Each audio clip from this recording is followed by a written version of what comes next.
예배 가운데 나오신 우리 모든 성도님들 가운데 하나님께서 주시는 놀라운 은혜와 평강이 날마다 함께 하시기를 주님의 이름으로 축복합니다.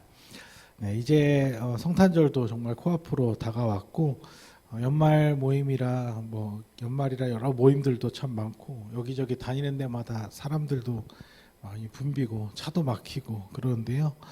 이 분주하고 정신없는 이 연말 분위기 가운데서도 예수님의 탄생을 마음 깊이 묵상하시면서 소망의 주님, 또 평화의 주님, 기쁨의 주님, 사랑의 주님과 함께하는 우리 모든 성도님들 되시기를 소망합니다. 네, 오늘은 계림절 마지막 주제인 사랑에 대해서 나눠보려고 하는데요. 이 사랑이라는 단어만큼 참 정의하기 어려운 단어도 없는 것 같습니다. 물론 다른 대림절 주제들도 마찬가지겠지만 이제 우리가 이 사랑이라는 개념에 대해서 분명히 알고 있기는 한데 이게 어떤 눈에 딱 보이는 그런 어떤 실체가 있는 것이 아니라 추상적인 개념이기 때문에 참 한마디로 딱 잘라서 설명하기는 참 어려운 부분이 있기는 합니다. 사랑을 모르는 사람은 없는데 사람들마다 생각하는 그 사랑의 개념과 정의가 또 서로 약간 다를 수 있다 보니까 그것을 참 제대로 설명하기가 어렵다는 것이죠. 그럼 우리 성도님들은 사랑을 뭐라고 생각하십니까? 사랑은 도대체 어떤 것일까요? 네, 한마디로 정의할 수 있으실까요? 네, 어렴풋이 알긴 알겠는데 쉽진 않죠. 더군다나 우리는요, 사실 이 사랑을 완전하게 이해하고 알 수 있는 방법이 사실은 없습니다. 왜냐하면 이 세상에는 완전한 사랑이 없기 때문입니다. 우리가 앞에서도 다뤘던 것처럼 하나님께서 이 세상을 만드시고 인간들을 창조하셨을 때는 그 모든 것이 온전한 상태, 샬롬의 상태, 평안, 가장 평안한 상태에 있었는데 가장 기쁨의 상태에 있었는데 그 모든 것들이 다 깨지고 망가졌어요. 죄로 인해서. 사랑도 마찬가지죠.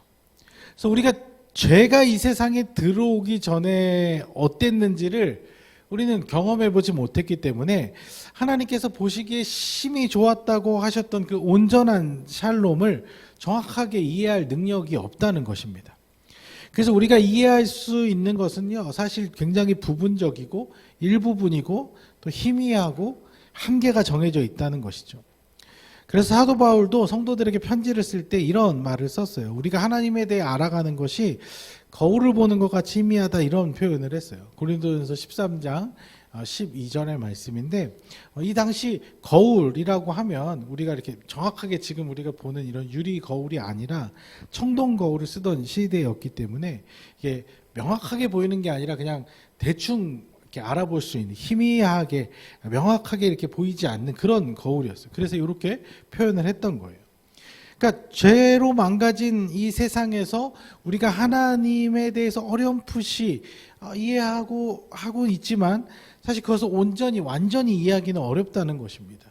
굉장히 그 이해가 한계가 있고 희미할 수밖에 없다는 것이죠. 그래서 사람들은 사랑도 마찬가지로 이 온전한 사랑을 잘 모르고 그냥 부분적인 사랑밖에 모른다는 거예요. 특히 하나님의 사랑, 하나님의 그 온전한 사랑을 한 번도 경험해보지 못한 사람들은 이 사랑을 상당히 왜곡된 시선으로 바라볼 수밖에 없다는 것이죠. 요즘 그 어린 친구들이 이렇게 많이 듣는 노래 가사 중에 이런 가사가 있어요. 힙합보단 사랑보단 돈. 이게 또 짧은 영상으로 막 이렇게 춤추면서 막 유행처럼 이렇게 챌린지를 막 어린애들이 하더라고요. 이 노래가 이제 전체적인 노래의 가사는 뭐냐면 사랑하는 사람이 있었는데 내가 돈이 없어갖고 날 떠났다, 이런 거예요. 근데 이제 그걸 우리 애들도 이런 걸 듣더라고요. 근데 이 목사인 저로서는 이 가사가 너무 거슬리는 거예요, 귀에. 우리는 사랑이 다 깨어진 이 세상 속에서 정말 그 온전한 하나님의 사랑을 추구하는 것이 우리들의 비전이고 사명이잖아요. 근데 사랑을 그저 그냥 어떤 한낱 연애의 감정으로 치부해버리는 것도 그렇고, 또 그런 사랑마저도 결국에는 돈보다도 못하다는 식으로 이렇게 이해를 하고, 이런 것들을 어린 애들이 그냥 막 아무 이런 여과 없이 그냥 따라 부르고 소비하고, 이런 걸 보면 참 속상하더라고요. 그 사람들은 이런 식으로 사랑에 대해서 이야기를 하면 아주 일반적인, 우리가 기쁨에 대해서도 나눴지만 기쁨을 단지 감정으로 이해하는 것처럼 사랑도 어떤 그냥 단순한 감정이라고 생각하고 맙니다. 어떤 감정이에요? 좋아하는 감정. 그래서 어떤 대상에 대해서 그냥 막 좋은 거, 마냥 좋은 거, 그거를 사랑이라고 생각하죠.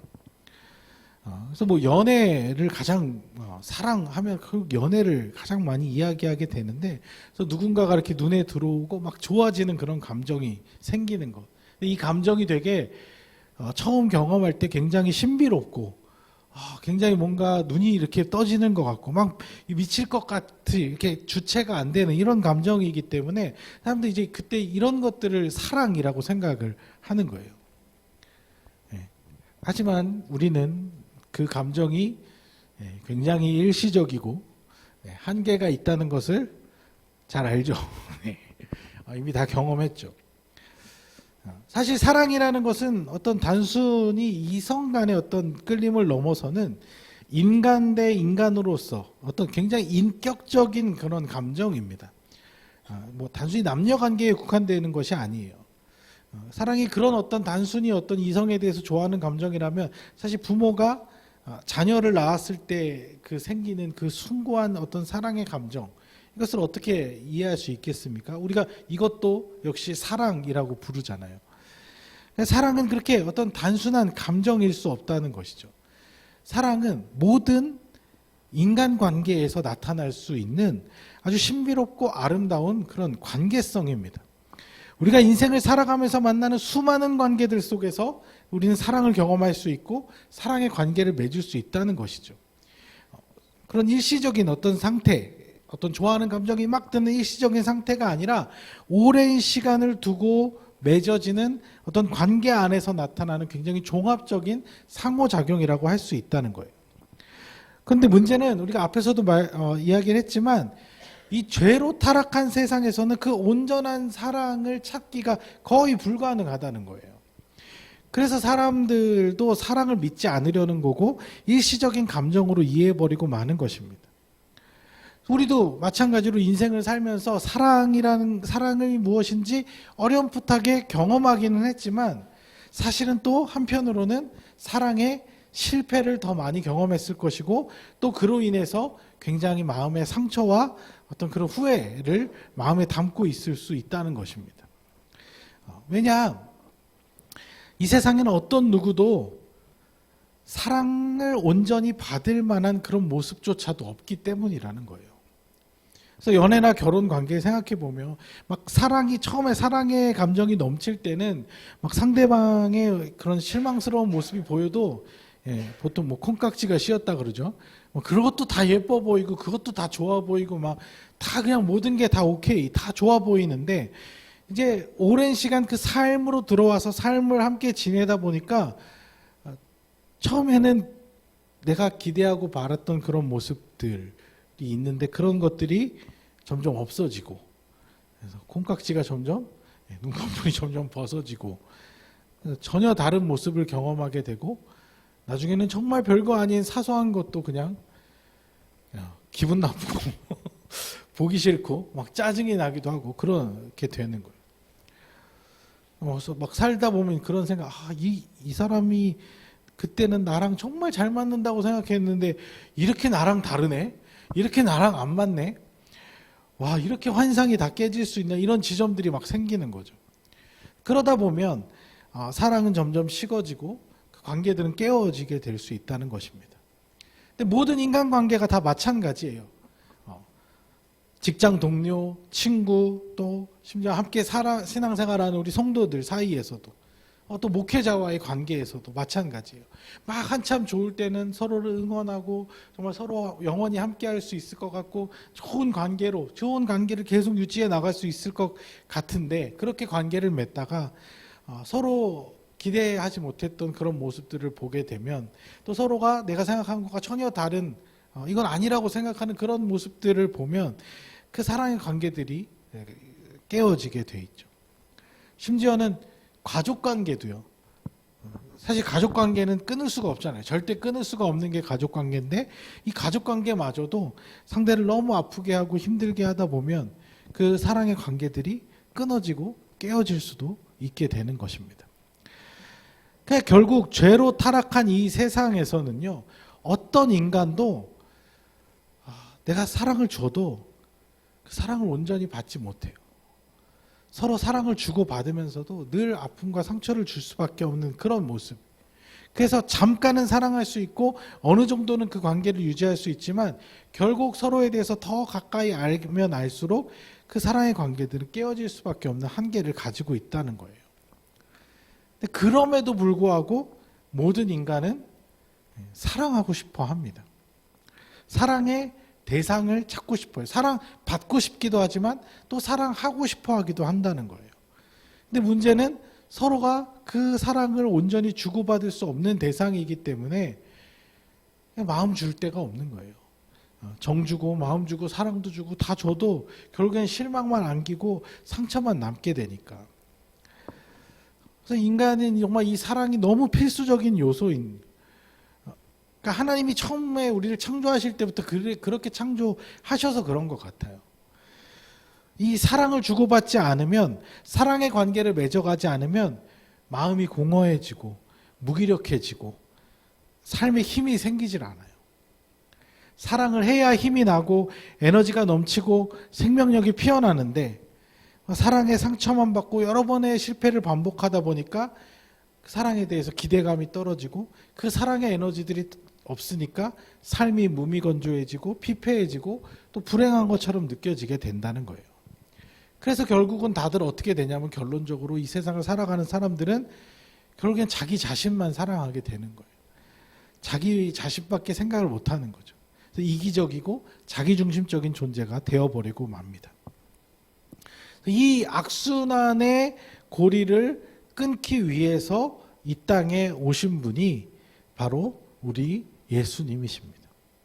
이 깨어진 세상 가운데 온전한 사랑을 회복시키기 위해 하나님께서 예수님을 우리에게 보내주신 것이죠.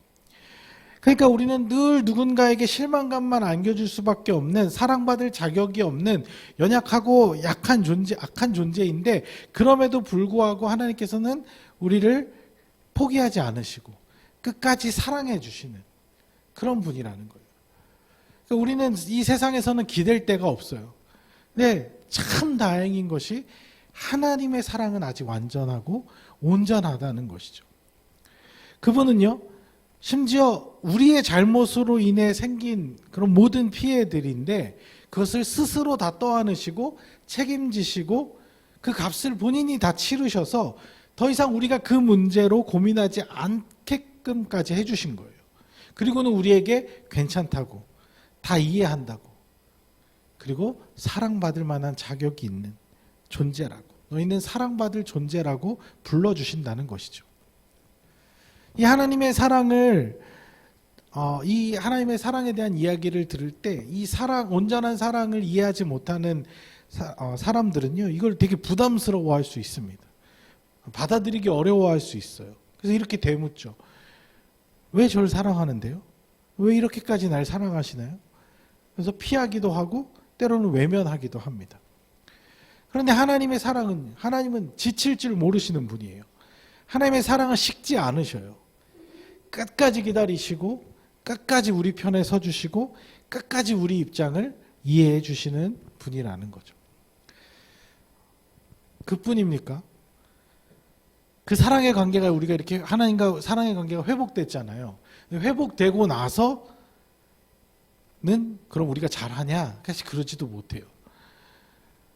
그 하나님의 사랑으로 인해서 엄청난 은혜들을 받아 누렸는데도 또 하나님께 실망감을 줄 때도 많고 하나님을 순간순간 배신할 때도 많고 그런 것이 우리인데 그래도 괜찮다고, 언제든지 예수 그리스도의 이름으로 돌이키고 회개하기만 하면 또 언제든지 돌아오면 용납해 주시고 품어주시는 분이 우리 하나님의 그 사랑의 본질이라는 거예요. 이것이 굉장히 놀라운 지점이에요. 굉장히 특별한 지점이에요. 로마서 5장 8절 한번 읽어보겠습니다. 우리가 아직 죄인 되었을 때에 그리스도께서 우리를 위하여 죽으심으로 하나님께서 우리에 대한 자기의 사랑을 확증하셨느니라. 자, 이게 하나님의 온전한 사랑과 우리 인간들의 깨어진 사랑의 가장 큰 차이점이에요. 뭐냐? 하나님은 우리를 사랑하실 때 우리가 사랑스러워서 사랑하신 것이 아니라는 거예요. 마음에 들만한 어떤 일을 해서 또 아니면 어떤 나름대로의 개선될 만한 가능성이 보여서 사랑하신 것이 아니라 여전히 죄인의 상태에 있음에도 불구하고 우리가 여전히 죄인 되었을 때에 여전히 하나님을 실망시키고 마음 아프게 하고 있는 그때에 하나님은 우리에 대한 자신의 사랑을 어떻게 보면 실패할 가능성도 있고 어떻게 되면은 이 사랑이 잘못될 수도 있음에도 불구하고 확증해 버리셨다는 거예요. 난 널 사랑하기로 결정했어라고. 아무런 기대치가 없는 우리들을 보면서 예수님께서도 우리에게 이 사랑을 가르쳐 주신 거예요. 오늘 우리가 같이 읽었던 그 본문인데요. 마태복음 5장 43절과 44절을 읽어보겠습니다. 또 내 이웃을 사랑하고 내 원수를 미워하라 하였다는 것을 너희가 들었으나 나는 너희에게 이르노니 너희 원수를 사랑하며 너희를 박해하는 자를 위하여 기도하라. 자, 우리가 이 예수님의 말씀 들으면 사실 좀 부담되죠. 굉장히 힘들고 버거운 말씀이죠.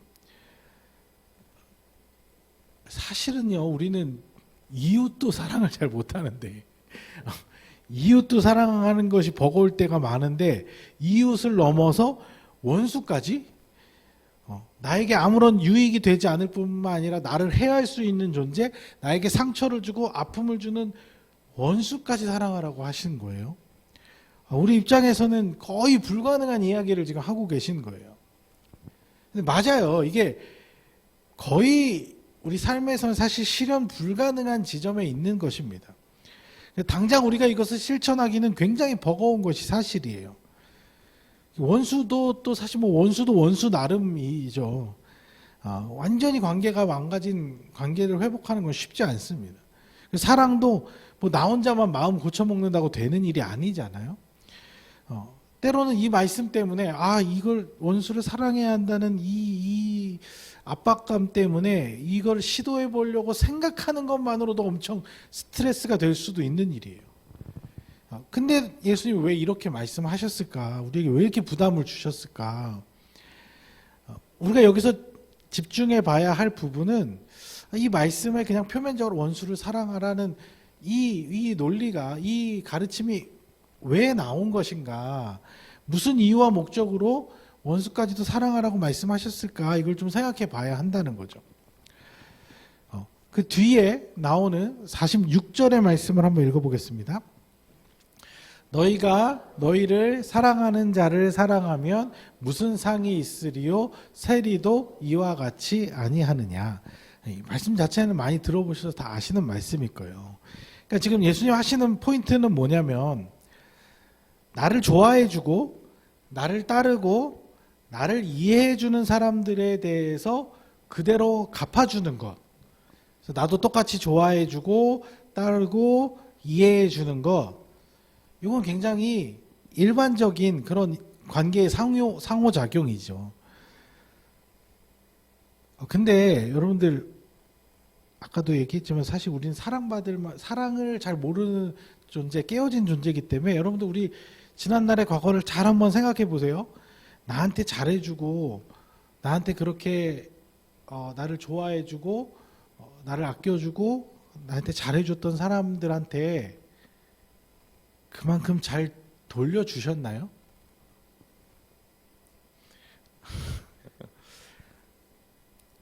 그런 경우도 있겠지만 그렇지 못할 때도 많아요. 그러니까 이 세상에서의 사랑은 굉장히 불균형적이에요. 그래서 사랑을 주는 존재가 있는데, 예를 들면 부모님이 사랑을 막 줘도 자식이 그걸 또 온전히 잘 갚냐? 그렇지 않아요.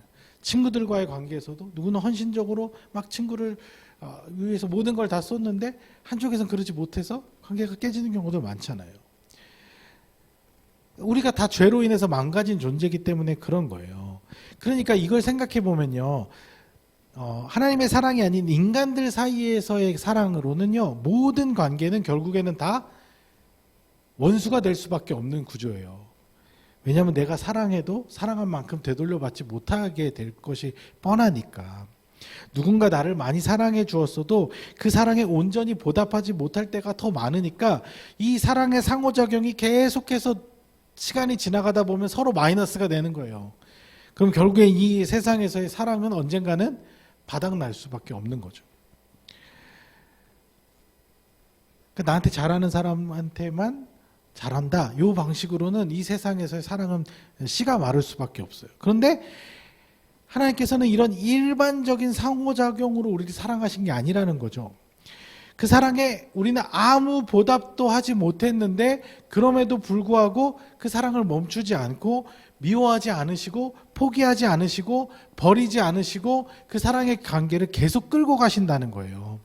오히려 지속적으로 우리에게 그 사랑을 더해 주시면서 공급해 주시면서 여전히 하나님의 마음을 아프게 하는 죄인이었음에도 불구하고 하나님은 우리를 사랑의 대상으로 삼아 주셨다는 것이죠.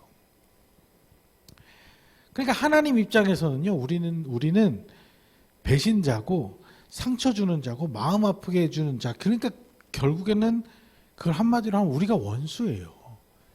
하나님 입장에서 보면 사랑받을 자격이 없을 뿐만 아니라 하나님을 수시로 배신하고 수시로 마음 아프게 해서 미워해도 뭐라고 할 수 없는 다른 사람이 원수가 아니라 우리가 원수일 수 있다는 거예요. 그런데 하나님께서는 우리를 그 사랑의 대상에 여전히 포함시켜 주신다는 것입니다. 우리를 심판의 대상, 야, 너 이런 잘못했으니까 내가 너를 심판할 거야. 너를 멸망시킬 거야. 너를 제거할 거야. 이런 멸망의 대상이나 제거의 대상으로 보신 게 아니라 여전히 사랑의 대상으로 삼아 주신다는 것이죠. 그러니까 우리가 세상의 사랑을 추구하는 자들이 아니라 하나님의 사랑을 추구하는 자들이라면 무엇보다 이 사랑의 원리를 배워 나가야 한다는 거예요. 자, 우리가 사랑하고 싶어 하는 대상이 어떤 사람들이에요? 능률 있게 일 잘하는 사람, 보기에 예쁘고 잘난 사람, 착하고 성실한 사람, 모난 것이 없고 편안한 사람, 나에게 친절하고 호의적인 사람, 이런 사람들 사랑하기 쉽죠. 이런 사람들하고 관계 맺고 이런 사람들이랑 관계를 오래 유지하면서 사랑을 주고받고 쉽죠. 근데 이런 사람들은요, 어디 가나 사랑받아요. 어디 가나 다 인기 많고 어디 가나 사람들이 다 좋아해요. 누구나 좋아하고 사랑하고 싶어하는 사람들이에요. 이거는 그냥 당연한 겁니다. 당연한 것. 근데 예수님께서는 우리에게 뭐라고 말씀하시냐면 너희는 그런 당연한 사랑하지 말고 어려운 사랑을 하라는 거예요. 왜? 내가 너를 그렇게 어렵게 사랑했으니까. 내가 나를 가장 힘들게 하고 아프게 할 때도 여전히 포기하지 않고 어렵게 너의 사랑을 계속 이끌어 갔던 것처럼 너희들도 감당할 수 없는 힘든 존재지만 원수까지라도 사랑의 대상에 포함시켜 보라는 거예요. 그러니까 예수님께서 이 땅에 오신 이 성탄의 놀라움이 무엇이냐면요.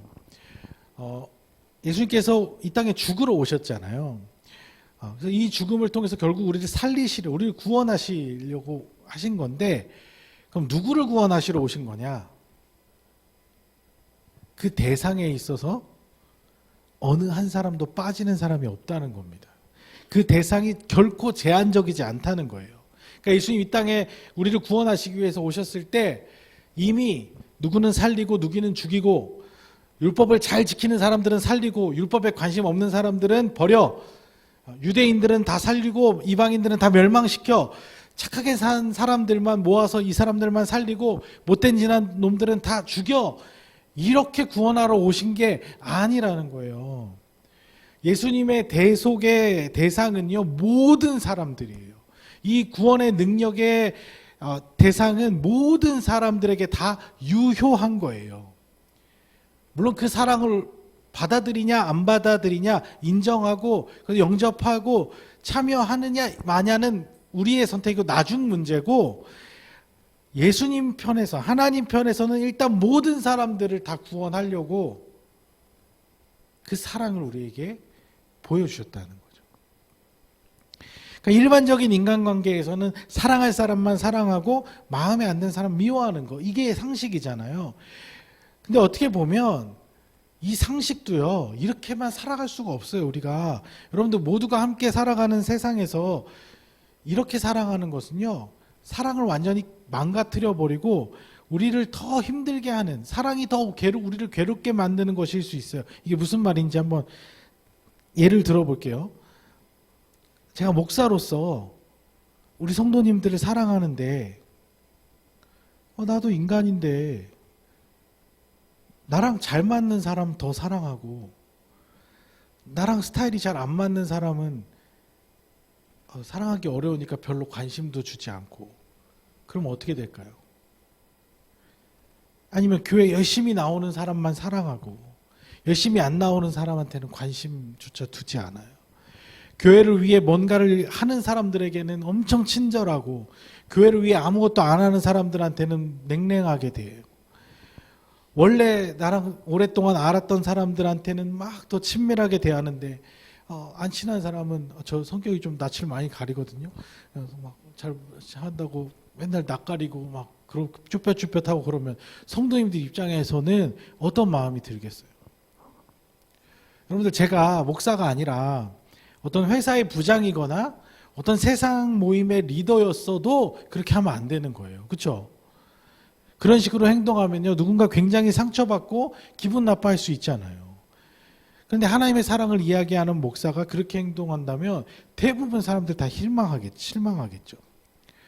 그러니까 원수를 사랑하냐 마냐까지 가지 않더라도요, 어떤 사람은 사랑하고 어떤 사람은 사랑할 생각조차 하지 않는다. 누구는 사랑의 대상에 포함시키고 누구는 사랑에서 완전히 배제시킨다. 사랑의 대상을 구분짓고 한쪽 편만 사랑하는 것 자체가 이 사랑의 온전한 가치를 다 무너뜨리고 망가뜨리고 누군가를 더 아프고 슬프게 하는 일이 될 수 있다는 거예요. 그걸 보통 편애라고 부르잖아요. 여러분들, 모든 인간관계의 깊은 상처와 아픔이 다 이 편애로부터 오는 거예요. 사랑의 대상의 기준을 내 마음대로 내가 기준을 정해가지고 사랑하고 싶은 사랑만 사랑하는 것이 이 온전한 사랑의 가치를 다 훼손시켜 버린다는 거예요. 하나님의 사랑은 그런 사랑이 아니라는 거죠. 기독교인들끼리만 사랑하고 타종교인들은 배척하고 미워한다. 그들에 대해서 굉장히 폭력적이다. 이거 말이 되는 일인가요? 이게 하나님이 원하시는 사랑일까요? 교회 안에서 열심히 활동하는 사람들끼리만 사랑하고 소극적인 사람들에 대해서는 배제하고 거리두기를 한다. 이거 말도 안 되는 일이잖아요. 성경 말씀을 근거로 해가지고 성경 말씀대로 살려고 힘쓰는 사람들끼리는 서로 다 좋아하고 그러는데, 그렇게 살지 않는 사람들, 성경의 율법에 걸리는 몇 가지에 걸리는 그런 사람들은 막 혐오하고 막 그들을 이 사회에서 막 다 배제시켜야 되고 그렇게 주장하고 그들에게 굉장히 폭력적으로 행한다면 그게 과연 하나님의 사랑일까요? 말이 안 되는 일이 아닐까요? 하나님께서 언제 그렇게 편갈라서 사랑하라고 하셨습니까? 예수님께서 언제 그렇게 사람을 나눠서 가려서 사랑하라고 했습니까? 그러니까 예수님께서 원수까지 사랑하라는 건요, 우리가 사랑할 수 없는 저 끝 지점에 있는 사람까지, 그러니까 모든 대상에 다 포함시키라는 거예요. 누구는 사랑해서 아무도 배제시키지 말라는 거죠. 아무리 생각해도 도저히 사랑할 수 없는 그 원수까지도 사랑의 대상에서 절대 배제시키지 말라고 말씀을 하셨는데, 우리는 여전히 내가 사랑하고 싶은 사람만, 사랑하기 편한 사람만 사랑하고 있을 때가 많다는 거죠. 때로는 사실 막 이 어줍지 않은 성경 지식을 가지고, 때로는 고지식한 자기 편견을 가지고, 이런 사람은 사랑 안 해도 돼, 이런 사람은 하나님도 사랑하지 않으셔, 자기가 뭘 사랑에 대해서 안다고, 이런 마음의 편가르기를 해서는 안 된다는 것이죠.